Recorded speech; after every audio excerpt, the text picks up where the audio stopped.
ನಮಸ್ತೆ ಎಲ್ಲರಿಗೂ, welcome to my channel awaken tarots with Nikhita. ಇದು ಜನರಲ್ ಕಲೆಕ್ಟಿವ್ ಮತ್ತು ಟೈಮ್ಲೆಸ್ ರೀಡಿಂಗು. ನಿಮ್ಗೆ ಏನು ರೆಸನೇಟ್ ಆಗ್ತೈತಿ ಅದನ್ನಷ್ಟೇ ತೊಗೊಳ್ರಿ. ಓಕೆ, ಎಲ್ಲನೂ ಫೋರ್ಸಿಬಲಿ ಇಂಪೋಸ್ ಮಾಡ್ಕೋಬೇಡ್ರಿ. ಓಪನ್ ಮೈಂಡಿಂದ ನೋಡ್ರಿ, ಏನಾದರೂ ಗೈಡೆನ್ಸ್ ಸಿಗುತ್ತಾ ಅಂತ ನೋಡ್ರಿ. ಓಕೆ, ಪರ್ಸ್ನಲ್ ರೀಡಿಂಗಿಗೆ ವಾಟ್ಸಪ್ಪಿಗೆ ಮೆಸೇಜ್ ಮಾಡಿರಿ.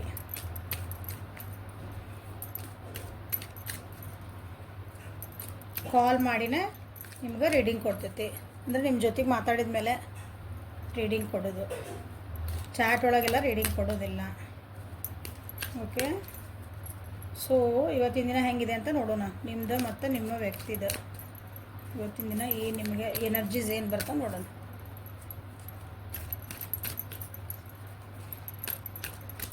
Angels please guide. ನಾನು ಯೂನಿವರ್ಸಿಗೆ ಏನು ಗೈಡ್ ಮಾಡೋಕ್ಕೆ ಇಷ್ಟಪಡ್ತೀನಿ.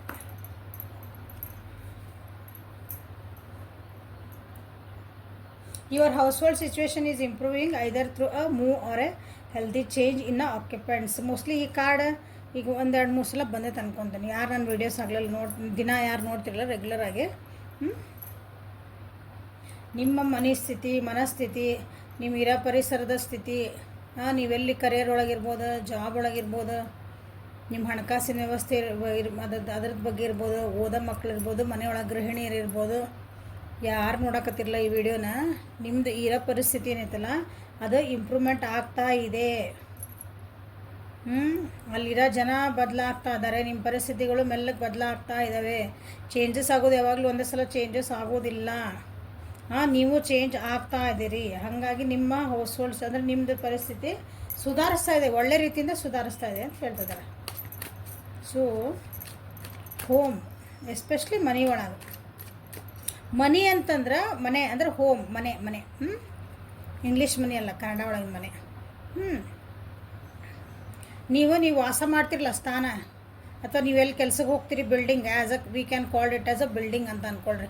ಆ ವಾಸ ಮಾಡೋ ಸ್ಥಾನಕ್ಕೆ ಮನೆ ಅಂದ್ಕೊಳ್ಬೋದು. ಆದರೆ ಈ ಆತ್ಮ ಇರುವಂಥ ನಮ್ಮದು ದೇಹ ಏನೈತಲ್ಲ ಇದು ಮನಿನೇ. ಓಕೆ, ನಿಮ್ದು ಆರೋಗ್ಯ ಏನಾರು ಕೆಟ್ಟಿತ್ತಂದ್ರೆ, ನಿಮ್ಮ ಮನಸ್ಥಿತಿಗಳು ಏನಾರು ಕೆಟ್ಟಿದ್ರು, ಭಾಳ ಡಿಪ್ರೆಷನ್ಗೆ ಹೋಗಿದ್ರಿ, ಸ್ಟ್ರೆಸ್ ಆಗಿದ್ರಿ, ಖಿನ್ನತೆ, ಡಿಪ್ರೆಷನ್ ಅಂದ್ರೆ ದುಃಖೊಳಗಿದ್ರಿ ಏನಾರ ಅಂತಂದ್ರೆ ಅದು ಇಂಪ್ರೂವ್ಮೆಂಟ್ ಆಗ್ತಾ ಇದೆ. ಈ ದೇಹನೂ ಒಂದು ಮನಿ ಅಂತ ತೊಗೊಳ್ರಿ. ಇದನ್ನು home of a soul. Okay, ನಾನು ಯಾವಾಗಲೂ ಹಿಂಗೆ ಅಂದರೆ ರೀಡಿಂಗ್ ಒಳಗೆ ನಿಮ್ದು ಇದು ಎಲ್ಲರೂ ನೋಡ್ತಿರ್ತಿರಲ್ಲ, ಇದನ್ನ ಮನಿ ಅಂದ್ರೆ ನಮ್ಮ ಮನೆ ಒಳಗೆಲ್ಲ ಚೆನ್ನಾಗೈತೆ ಅಂದರೆ ನಿಮ್ಮ ಮನಸ್ಥಿತಿನೇ ಚೆನ್ನಾಗಿರಲ್ಲ. ಅವಾಗೇನು ಮಾಡೋದು? ಈ ಮನೆ ಚೆನ್ನಾಗಿ ಇಟ್ಕೋಬೇಕಲ್ಲ ನೀವು ಫಸ್ಟ್. ಇದನ್ನು ಒಂದಿನ ಬಿಟ್ಟು ಹೋಗ್ತೀವಿ, ಅದನ್ನು ಒಂದಿನ ಬಿಟ್ಟು ಹೋಗ್ತೀವಿ. ಇರೋ ಮಟ್ಟ ಎರಡನ್ನೂ ಚೆನ್ನಾಗಿ ನೋಡ್ಕೋಬೇಕು. ಸೊ ಆರೋಗ್ಯ ಯಾರ್ದಾರ ಕೆಟ್ಟಿತ್ತಂದ್ರೆ ಅದು ಇಂಪ್ರೂವ್ಮೆಂಟ್ ಆಗ್ತಾ ಇದೆ. ಸೊ ಹೋಮ್ ಯಾಕೆ ಬಂತ ನೋಡೋಣ. ಏನು ಯಾವ ವಿಷಯ ಬಗ್ಗೆ ಹೇಳಕ್ಕೆ ಇಷ್ಟಪಡ್ತಾರೋ ನಿಮ್ಗೆ ಏಂಜಲ್ಸ್ ನೋಡೋಣ. ಸಿ ನೋಡ್ರಿ ಎಮೋಷ್ನಲಿ ಭಾಳ ವಿಡ್ರಾ ಆಗಿರಿ. ನಿಮ್ಮ ಮನಸ್ಥಿತಿನೇ ಸರಿ ಇಲ್ಲ. ಮನೆಯೊಳಗೆ ನಿಮ್ಮ ತಾಯಿ ಅಥವಾ ತಾಯಿ ಸಮಾನ ಯಾರು ಇದ್ದಾರೆ ಅವ್ರದ್ದು ಆರೋಗ್ಯ ಕೆಟ್ಟಿರಬೇಕು. ಅವ್ರ ಜೊತೆಗೆ ನಿಮ್ಮೇನಾದ್ರೂ ಮಾತುಕತೆ ಆಗ್ತಿರ್ಬೇಕು, ನೀವು ಮಾತು ಬಿಟ್ಟಿರ್ಬೇಕು, ಜಗಳ ಮಾಡಿರ್ಬೇಕು. ತಾಯಿ ರಿಪ್ರೆಸೆಂಟ್ ಮಾಡ್ತದೆ ಕಾರ್ಡ್. ಓಕೆ, ಸೊ ಅದು ಇಂಪ್ರೂವ್ಮೆಂಟ್ ಆಗ್ತಾ ಇದೆ. ನೀವೇನು ಮಾಡ್ಕೊಂಡಿರಲ್ಲ ಅದು ಸರಿ ಆಗ್ತಾ ಇದೆ. ನಿಮ್ಮ ಮನಸ್ಥಿತಿ ಸರಿ ಇಲ್ಲ. ಮನಸ್ಥಿತಿ ಭಾಳ ಸಲ ಹೇಳ್ತದಾನೆ. ಅಂದರೆ ನೀವು ಭಾಳ ಡಿಪ್ರೆಷನ್ನಾಗಿ ಹೋಗಿರಿ, ಸ್ಟ್ರೆಸ್ ಆಗಿರಿ, ಭಾವನಾತ್ಮಕವಾಗಿ ಭಾಳ ಲೋ ಆಗಿರಿ. ಅದು ಈಗ ಇಂಪ್ರೂವ್ಮೆಂಟ್ ಆಗ್ತಾ ಇದೀರಿ, ಹೀಲ್ ಆಗ್ತದಿರಿ.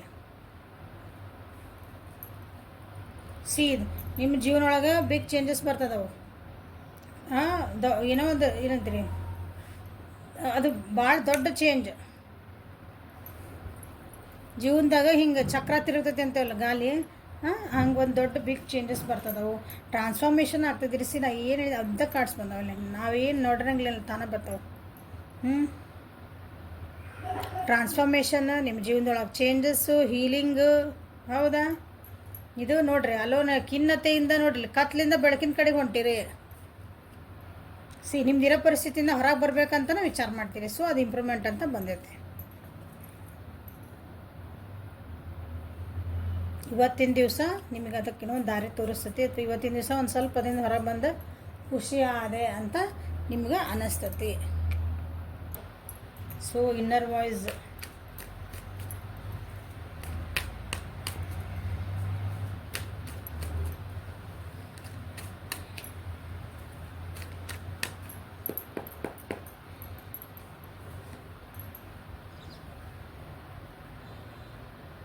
ಸ್ವಲ್ಪ ತಾಯಿ ಅಥವಾ ತಾಯಿ ಸಮಾನ ಇರ್ತಾರಲ್ಲ ಯಾರ ಮನೆಯಾಗಿನ ಹೆಣ್ಮಕ್ಳು, ಅವ್ರ ಬಗ್ಗೆ ಸ್ವಲ್ಪ ಹುಷಾರಾಗಿರ್ರಿ. ಅಂದರೆ ಸ್ವಲ್ಪ ಕೇರ್ ಮಾಡಿರಿ ಅವ್ರನ್ನ, ಆರೋಗ್ಯ ಹಾಳು ಆಗೋ ಚಾನ್ಸಸ್ ಐತಿ. ಕೆಲವೊಬ್ಬರಿಗೆ ಹೇಳಿದ್ನಲ್ಲ ಏನೋ ಚೀಟಿಂಗ್ ಆಗೈತಿ ನಿಮ್ಮ ಜೀವನದೊಳಗೆ, ಭಾವನಾತ್ಮಕವಾಗಿ ಲೋ ಆಗಿರಿ ಅಂತ ಹೇಳಿಬಿಟ್ಟೆ ಆಲ್ರೆಡಿ ನಾನೀಗ ನಿಮ್ಗೆ. ಸೊ ಅದರಿಂದ ಯಾರೋ ನಿಮ್ಗೆ ಚೀಟ್ ಮಾಡ್ಯಾರ, ಹೌದು ಕರೆಕ್ಟ್ ಅದ. ನಿಮ್ದೊಂದು ಅನ್ಹೆಲ್ದಿ ರಿಲೇಷನ್ಶಿಪ್ ಇತ್ತು. ಅದ್ರೊಳಗೆ ಏನು ಅನ್ಹೆಲ್ದಿ ರಿಲೇಷನ್ಶಿಪ್ ಅಂದರೆ ಆರೋಗ್ಯಕರವಾಗಿ ಇಲ್ಲದ್ದು, ಅಂದರೆ ಆರೋಗ್ಯಕರ ಇಲ್ಲದಂದ್ರೆ ಏನರ್ಥ, ಅದ್ರಾಗೇನು ಜಡ್ ಬಿದ್ದಿದ್ರಂತಲ್ಲ, ನಿಮ್ಗಲ್ಲಿ ಖುಷಿ ಇದ್ದಿದ್ದಿಲ್ಲ. ಆ ರಿಲೇಷನ್ಶಿಪ್ ಒಳಗೆ ಕಿಚಿ ಪಿಚಿಗಳು ಭಾಳ ಇದ್ವು. ಓಕೆ, ಅಂಥದ್ರಿಂದ ಹೊರಗೆ ಬಂದಿರಿ. ಈಗ ಬಂದಿದ್ದೀನಿ, ಈಗ ನಿಮ್ಮ ಏನಾಗ್ತೀರಿ ಹೀಲ್ ಆಗ್ತದೆ. ನಾಳೆ ನಿಮ್ಗೆ ಅಂದರೆ ಇವತ್ತಿನ ದಿನ, ನಾಳೆಲ್ಲ ಅಂದರೆ ಇವತ್ತಿನ ದಿನ ನಿಮ್ಗೆ ಅದ್ರದ್ದು ಹೀಲ್ ಆಗೋಕ್ಕೆ ನಿಮ್ದೊಂದು ನಿಮ್ಮದು ಒಂದು ಮನಸ್ಥಿತಿಗಳು, ನಿಮ್ಮ ಮನೆಯೊಳಗಿನ ಸ್ಥಿತಿಗಳು, ನೀವೆಲ್ಲದಿರಲ್ಲ ಫೈನಾನ್ಷಿಯಲಿನೂ ಕೆಲವೊಬ್ಬರು ಭಾಳ ಲಾಸಸ್ ಆಗಿರ್ಬೋದು, ಅಥವಾ ಫೈನಾನ್ಷಿಯಲ್ ಸ್ಟ್ರಗಲ್ಸ್ ಇದ್ದಿರ್ಬೇಕು. ಹಣಕಾಸಿನ ಸಮಸ್ಯೆಗಳಿಂದ ಕೆಲವೊಬ್ಬರು ತೊಂದರೆ ಉಂಟಾಗಿರಬಹುದು. ಅದರಿಂದ ಇವತ್ತು ನಿಮ್ಗೆ ಅದಕ್ಕೊಂದು ಪರಿಹಾರಗಳು ಅಥವಾ ಅದಕ್ಕೊಂದು ಸಮಾನಾಕಾರವಾದ ನಿಮ್ಗೆ ಕೆಲವೊಂದು ಇವು ಸಿಗ್ತಾವೆ, ದಾರಿಗಳು ಸಿಗ್ತಾವೆ. ಮ್ಯಾಮ್ ಲೋನ್ ಮಾಡ್ಕೊಂಡೇವ್ರಿ, ಹೆಂಗೆ ಲೋನ್ ತೀರಿಸ್ತಿಲ್ರಿ ಅಂತ ಕೇಳ್ತೀರಿ ಕೆಲವೊಬ್ರು. ಕಷ್ಟಪಟ್ಟು ಲೋನ್ ಯಾಕೆ ಮಾಡ್ಕೊಂಡ್ರಿ ಫಸ್ಟ್ ನೀವು ಅರ್ಥ ಮಾಡ್ಕೋಬೇಕು. ಸುಮ್ಮನೆ ಯಾಕೆ ಲೋನ್ ಮಾಡ್ಕೋಬೇಕಲ್ಲ, ದುಂದು ವೆಚ್ಚ ಮಾಡೋಕೆ ನೀವು ಯಾವುದೋ ಸಲುವಾಗಿ ವಿಚಾರ ಮಾಡ್ಲಾರ್ದಂಗೆ ಲೋನ್ ಮಾಡ್ಕೊಂಡ್ರೆ ಅದು ದುಡ್ಡು ಹಂಗೆ ಖರ್ಚು ಮಾಡ್ಕೊಂತಾರೆ ಲೋನ್ ಆಗ್ತದೆ. ಒಂದು ಅದನ್ನು ನೀವು ತಡೆಗಟ್ಕೋಬೇಕು, ನಿಮ್ಮ ಕೈಯಾಗೈತದೆ. ಲೋನ್ನ ಹೆಂಗೆ ತೀರಿಸ್ಬೇಕ್ರಿ ಅಂದರೆ ಕಷ್ಟಪಟ್ಟು ದುಡಿಬೇಕು ಮತ್ತು ತೀರಿಸ್ಬೇಕು, ಸಿಂಪಲ್ ಅಲ್ಲ. ಸೊ ಲಾಸಸ್ ಆಗ್ಯಾವ ಕೆಲವೊಂದು ಇಲ್ಲೇ, ಅದನ್ನು ಬ್ಯಾಲೆನ್ಸಿಂಗ್ ಬರಾಕತ್ತೀರಿ. ಬ್ಯಾಲೆನ್ಸ್ ಮಾಡ್ಕೊಳಕ್ಕೆ ಭಾಳ ಕಷ್ಟಪಡ್ತಿದ್ರಿ. ಈಗ ಅದೇ ಒಂದು ಸ್ವಲ್ಪ ಇಂಪ್ರೂವ್ಮೆಂಟ್ ಕಾಣ್ತಾ ಹೋಗ್ತದೆ ಇನ್ಮೇಲೆ. ಓಕೆ, ಸೊ ಇದು ನಿಮ್ಮ ಇವತ್ತಿನ ದಿವ್ಸ ನಿಮ್ದಿದೆ. ನಿಮ್ಮ ಪರ್ಸನಿಂದ ಎನರ್ಜಿ ಹೆಂಗೈತೆ ನೋಡೋಣ. ಇಲ್ಲಿ ರಾಶಿ ಬಂದಿರೋದು ವೃಷಭ, ಕನ್ಯಾ, ಮಕರ ರಾಶಿನ ಮೇಜರಾಗಿ ಬಂದೈತಿ. ಆಮೇಲೆ ವಾಟರ್ ಸೈನ್ ಏನದಲ್ಲ, ಕ್ಯಾನ್ಸರ್, ಸ್ಕಾರ್ಪಿಯೋ, ಪೈಸಸ್ ಅಂದ್ರೆ ಕರ್ಕ, ಮೀನ, ವೃಶ್ಚಿಕ ರಾಶಿ. ಓಕೆ, ನಿಮ್ಮ ಎನರ್ಜಿ ಒಳಗೆ ಬಂದಿರೋದು ಇವರಿಗೆ ಜಾಸ್ತಿ ರೆಸನೇಟ್ ಆಗ್ತಾಯಿದೆ. ಸೊ ನಾನು ಯುವಸಿನ್ ಪರ್ಸನಿಂದ ಎನರ್ಜಿಗೆ ಏನು ಗೈಡ್ ಮಾಡ್ತೀರಿ? Thank you for guiding Lakshmi Mata.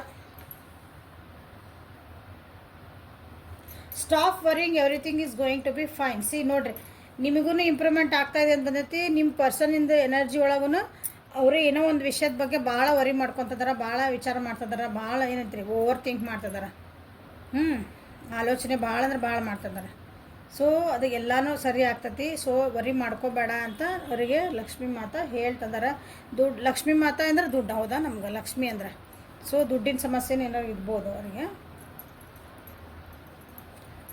So bright future ಐತೆ ಅವ್ರಿಗೆ, ಮುಂದೆ ಒಳ್ಳೇದಾಗೋದೈತಿ. ಈಗ ಆ ಕೆಟ್ಟದೆಲ್ಲ ಆಗಿದ್ದಕ್ಕೆ ಅಂದರೆ ಬೇಜಾರಾಗಿದ್ದಕ್ಕೆ, ನಿಮ್ಮ ಕಷ್ಟಗಳು ಬಂದಿದ್ದಕ್ಕೆ, ಅದಕ್ಕೆ ಮುಂದೆ ನಿಮಗೆ ಚಲೋನ ಆಗ್ತಿರ್ತದೆ. ಸೊ ಬ್ರೈಟ್ ಫ್ಯೂಚರ್, ಹೌದಾ? ಕತ್ತಲೆ ಕಳೆದ ಮೇಲೆ ಬೆಳಕು ಬರಲೇಬೇಕು, ಹೌದಾ? ರಾತ್ರಿ ಆಗಿದ್ಮೇಲೆ ಹಗಲು ಬರಲೇಬೇಕು. ಹಂಗೆ ಅದು ನಮ್ಗೆ ತಾಳ್ಮೆ ಇಲ್ಲ, ಮನುಷ್ಯಾಗ ತಾಳ್ಮೆನೇ ಇಲ್ಲ ನಮ್ಗೆ. ಇವತ್ತು ಕಷ್ಟ ಬಂತಿಲ್ಲ, ನಾಳೆ ಬೆಳಗ್ಗೆ ಏನಾದ್ರೆ ಆಗಲ್ಲ, ಎಲ್ಲ ಸರಿ ಆಗ್ಬಿಡ್ಬೇಕು. ಅದು ಹಂಗಿರಂಗಿಲ್ಲ. ನಾವು ಏನಂತೀರಿ, ಅದು ಕಷ್ಟದೊಳಗಿಂದ ಏನು ಪಾಠ ಕಲಿಯ ಮಟ್ಟ ನೀವು ಆ ಕಷ್ಟ ಕೊಡ್ತಾನೆ ಇರ್ತಾನೆ ದೇವ್ರು. ಪಾಠ ಕಲಿಬೇಕು ನೀವು ಅದರಿಂದ.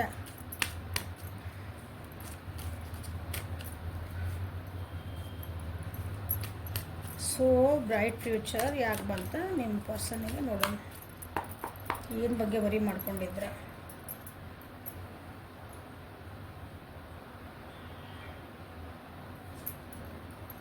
ಇವತ್ತಿನ ಅವರು ಸ್ವಲ್ಪ ಸೈಲೆನ್ಸ್ ಆಗ್ತಾರೆ, ಮೆಡಿಟೇಷನಿಗೆ ಭಾಳ ಒತ್ತು ಕೊಡ್ತಾರೆ. ಮೆಡಿಟೇಷನ್ ಮಾಡ್ಕೊಂಡಾರ ಅಂದ್ಕೊಳ್ರಿ, ಮೆಡಿಟೇಷನ್ ಮಾಡ್ಕೊಳ್ಳಿಲ್ಲ ಅಂದ್ರೂ ಸೈಲೆಂಟಾಗಿರ್ತಾರೆ. ಇವತ್ತು ಜೀವನಾನ ಅವರು ಏನಂತೀರಿ ಲೈಫ್ ಲೆಸನ್ಸ್ ಕಲ್ತಾರೆ. ಜೀವನದೊಳಗಿಂದ ಏನಂದ್ರೆ ಆಗಲ್ಲ ಹೇಳಿದೆ ನಾನೀಗ, ಪಾಠಗಳು ಕಳಿಬೇಕು. ಪಾಠಗಳನ್ನು ನೀವು ಕಲ್ತಿಲ್ಲ ಅಂದ್ರೆ ನಮಗೊಂದು ಕಷ್ಟ ಕೊಡ್ತಿರ್ತಾನೆ ದೇವ್ರು ಅಂತಂದ್ರೆ ಅಥವಾ ಯೂನಿವರ್ಸ್ ಏನಾರ ಕರಿಬೋದು ನೀವು ಅದಕ್ಕೆ.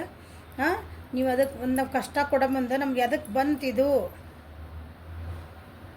ನೀವೆಲ್ಲಿ ತಪ್ಪು ಮಾಡಿರಿ, ನಿಮ್ಮನ್ನು ಯಾವಾಗ ನಮ್ಮನ್ನು ನಾವು ತಿದ್ದಕ್ಕೆ ಕೊಡೋದು ನಮಗೆ ಕಷ್ಟನ, ಇನ್ನೊಬ್ರನ್ನಲ್ಲ. ನಮ್ಮ ಎದುರಿಗಿರೋ ವ್ಯಕ್ತಿಗಳು ನಮ್ಮನ್ನು ಸರಿ ಮಾಡೋಕ್ಕಾಗಿ ಬಂದಿರ್ತಾರೆ ಅವರು. ಇದನ್ನು ಅರ್ಥ ಮಾಡ್ಕೋಬೇಕು ನಾವು. ಇದು ನಿಮ್ಮ ಪರ್ಸನಿಗೆ ಅರ್ಥ ಆಗಿದೆ. ನಾನು ಈ ಬ್ರಹ್ಮಾಂಡ ಒಳಗೆ, ಈ ಜಗತ್ತೊಳಗೆ ನಾನು ಒಂದು ಜೀವಿ. ಇವತ್ತು ನನ್ನದು ಏನೂ ಇಲ್ಲ ಅಂತಂದವರಿಗೆ ಇವತ್ತು ಅರ್ಥ ಆಗಿದೆ. ಭಾಳ ಕಷ್ಟಪಟ್ಟು ಏನಂತೀರಿ, ಕಷ್ಟಗಳನ್ನು ಭಾಳ ಅನುಭವಿಸ್ಯಾರ ನಿಮ್ಮ ವ್ಯಕ್ತಿ. ಈಗ ಅರ್ಥ ಆಗಿದೆ ಅವರಿಗೆ, ಮನಸ್ಸು ನೋವಾಗ್ಯಾರ. ನೋವಾಗಿದ್ಮೇಲೆ ಈಗ ಒಂದು ಒಳ್ಳೆ ನನಗೆ ಏನಂತೀರಿ, ಒಳ್ಳೇದೊಂದು ಜೀವನ ಬಂದೈತಿ, ಅದು ಒಳ್ಳೇದೊಂದು ಈಗ ಒಂದು ಟೈಮ್ ಬಂದೈತಿ ಅಂದ್ಕೊಂಡು ಫೈಟಿಂಗ್ ಎನರ್ಜಿ ಭಾಳ ಇದ್ರೆ ಅನಿಸುತ್ತೆ. ಅದರಿಂದ ಇವತ್ತು ಹೊರಗೆ ಬಂದು ಈಗ ಜೀವನ ಶಾಂತ ಆಗ್ಯಾರ. ಈಗ ಸ್ವಲ್ಪ ನೆಮ್ಮದಿ, ಶಾಂತ ಆಗ್ಯಾರ ಅಂದ್ರೆ ನೆಮ್ಮದಿ ಆಗ್ಯಾರ. ಓಕೆ, ಗೈಡೆನ್ಸ್ ತೊಗೊಳಕತ್ತಾರ, ಗೈಡೆನ್ಸ್ ತೊಗೊತಾರೆ ಇವತ್ತು ಯಾರ್ದಾರ ಕಡೆಯಿಂದ. ಟ್ರಾವೆಲಿಂಗ್ ಮಾಡೋ ಚಾನ್ಸಸ್ ಐತಿ. ಸೈಲೆಂಟ್ ಝೋನಾಗ ಹೋಗ್ತಾನೆ ಅಂದ್ರೆ ಸೈಲೆಂಟ್ ಝೋನ್ ಇಲ್ಲಪ್ಪ ಆಗ್ಯಾರ ಅವ್ರು. ಓಕೆ, ಸೊ ಈಗ ಅವ್ರಿಗೆ ಖುಷಿ ಐತಿ ಅಂದರೆ ಅರ್ಥ ಆಗೈತೆ ಅವರಿಗೆ, ನನಗೆ ಯಾಕೆ ಹಿಂಗೆ ಆತ, ನನ್ನ ಜೀವನದಾಗ ಯಾಕೆ ಕಷ್ಟಗಳು ಬಂದ್ವು.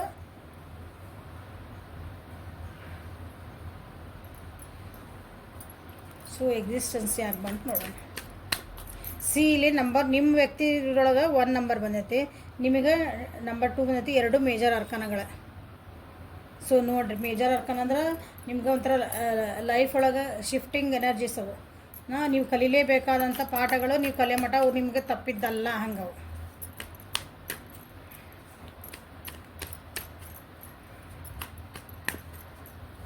ಸೊ ಎಕ್ಸಿಸ್ಟೆನ್ಸ್ ಯಾಕೆ ಬಂತು.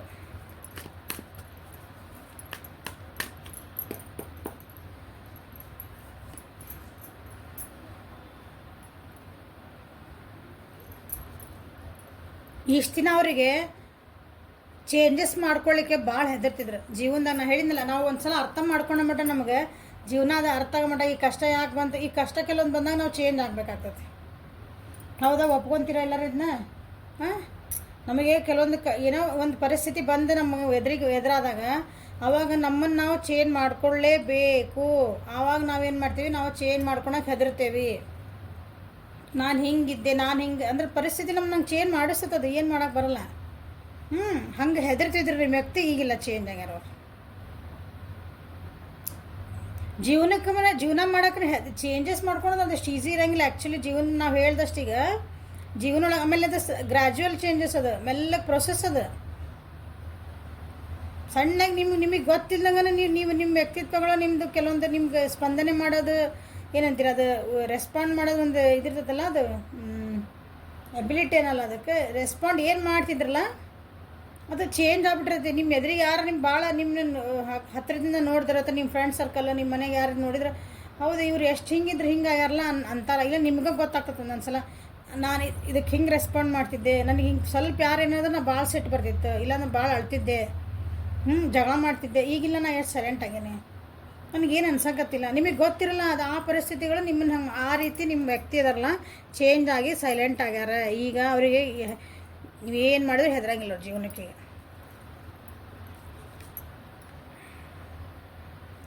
ಲೋನ್ಲಿನೆಸ್ ಭಾಳ ಕಾಡ್ತಿತ್ತು ಅವ್ರಿಗೆ, ಒಂಟಿತನ ಕಾಡ್ತಿತ್ತು. ಈಗ ಅದರಿಂದ ಹೊರಗೆ ಬರ್ತಾರೆ. ಜೀವನದೊಳಗೆ ಅವ್ರದ್ದು ಏನೋ ಕಷ್ಟ ಆಗಿರಬೇಕು, ಬ್ರೇಕಪ್ಸ್ ಆಗಿರಬೇಕು, ಏನೋ ನೋವು ಕಂಡಾರ, ಭಾಳ ನೋವು ಕಂಡಾರ, ಅದರಿಂದ ಹೊರಗೆ ಬರ್ತಾರೆ. ಮೂವ್ ಆನ್ ಆಗ್ಯಾರ, ಲೈಫ್ ಒಳಗೆ ಮೂವ್ ಆನ್ ಆಗ್ಯಾನ ಅಂದ ಸೆನ್ಸ್ ಏನು, ಪರಿಸ್ಥಿತಿನ ನಾವು ಅರ್ಥ ಮಾಡಿಕೊಂಡು ಲೈಫ್ ಒಳಗೆ ಮುಂದೆ ಹೋಗೋದು. ನೋಡಿರಿ, ಏನೋ ಒಂದು ಕೆಟ್ಟ ಪರಿಸ್ಥಿತಿ, ಉಣ್ಣೋದು ಬಿಡಂಗಿಲ್ಲ, ನಾವು ತಿನ್ನೋದು ಬಿಡಂಗಿಲ್ಲ, ಮಲ್ಕೊಳೋದು ಬಿಡಂಗಿಲ್ಲ, ಹಗಲಾಗೋದು ಬಿಡಂಗಿಲ್ಲ, ರಾತ್ರಿ ಆಗೋದು ಬಿಡೋಲ್ಲ. ಅಕ್ಕ ಸತ್ರ ಅಮಾಸಿ ನಿಲ್ಲದು ಅಂತ ನಮ್ಗೆ ಗಾದೆ ಮಾತೈತಿ. ಹಂಗೆ ಜೀವನ ಒಳಗೆ ಮೂವ್ ಆನ್ ಆಗೋದಂದ್ರೆ ಜೀವನ ಹೆಂಗೆ ಬರ್ತದೆ ಹಂಗೆ ನಾವು ತೊಗೊಂತ ಹೋಗ್ಬೇಕು, ಅದನ್ನು ನಾವು ಒಪ್ಕೋಬೇಕು. ಆ ರೀತಿ ನಿಮ್ಮ ವ್ಯಕ್ತಿ ಭಾಳ ದೊಡ್ಡ ಲೆಸನ್ಸ್ ಇದೆ ಆ್ಯಕ್ಚುಲಿ ಇವತ್ತಿನ ದಿನ ನಿಮ್ಮ ವ್ಯಕ್ತಿದೆ. ಇಷ್ಟು ದಿನ ಅದರಿಂದ ಒಪ್ಕೊಳಕ್ಕೆ ತಯಾರಿದ್ದಿದ್ದಿಲ್ಲ, ಒಬ್ಬರಾಗ್ಬಿಟ್ಟಿದ್ರೆ ಅಂದರೆ ಒಂದು ರೂಮ್ನಾಗ ಬಾಗ್ಲಾಕೊಂಡು ತಂದು ಬಡಿತಾ ಇರ್ತಾರಂತಾರಲ್ಲ, ಯಾರ ಜೊತೆ ಮಾತಾಡೋಂಗಿಲ್ಲ, ಹಂಗಿಲ್ಲ. ಈಗೆಲ್ಲ ಓಪನ್ ಅಪ್ ಆಗೋಕ್ಕೆ ಇವತ್ತು ರೆಡಿ ಆಗ್ತಾರೆ ಅವ್ರು. Okay, so this is a reading for today. Like ಮಾಡಿರಿ, ಶೇರ್ ಮಾಡಿರಿ, ಸಬ್ಸ್ಕ್ರೈಬ್ ಮಾಡಿರಿ, ಬೆಲ್ ಐಕಾನ್ನ ಪ್ರೆಸ್ ಮಾಡಿರಿ, ಪರ್ಸನ್ಗೆ ವಾಟ್ಸಪ್ಪಿಗೆ ಮೆಸೇಜ್ ಮಾಡಿರಿ. Okay, thank you, have a great day.